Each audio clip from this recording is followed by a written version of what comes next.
We're going to talk about Britain, in which we are close friends, allies and trading partners with our European neighbours, but a Britain in which we pass our own laws and govern ourselves. The referendum result was clear. It was legitimate. It was the biggest vote for change this country has ever known. Brexit means Brexit, and we're going to make a success of it. We must leave in a way agreed in law by Britain and other member states, and that means invoking Article 50 of the Lisbon Treaty. There was a good reason why I said immediately after the referendum that we should not invoke Article 50 before the end of this year.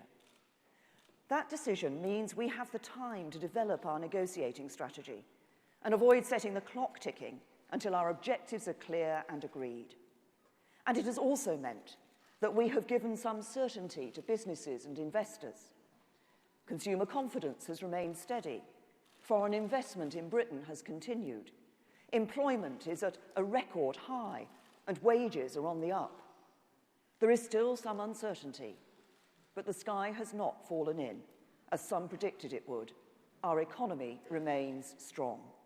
To establish the referendum, Parliament put the decision to leave or remain inside the EU in the hands of the people, and the people gave their answer with emphatic clarity.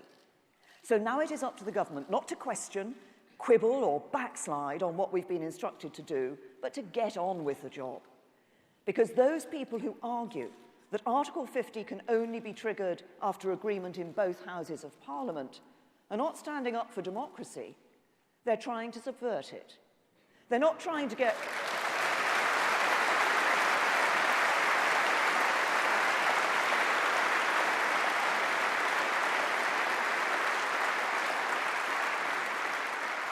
They're not trying to get Brexit right. They're trying to kill it by delaying it. They're insulting the intelligence of the British people. And that is why next week I can tell you that the Attorney General himself, Jeremy Wright, will act for the government and resist them in the courts.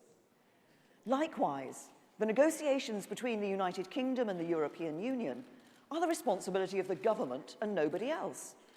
I've already said that we will consult and work with the devolved administrations for Scotland, Wales and Northern Ireland, because we want Brexit to work in the interests of the whole country, and we will do the same with business and municipal leaders across the land.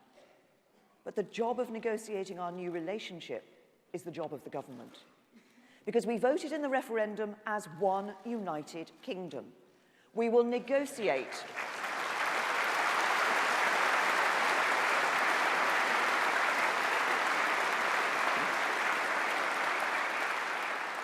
We will negotiate as one united kingdom, and we will leave the European Union as one united kingdom. There's no opt-out from Brexit, and I will never allow divisive nationalists to undermine the precious union between the four nations of our United Kingdom. We will soon put before Parliament a great repeal bill, which will remove from the statute book, once and for all, the European Communities Act.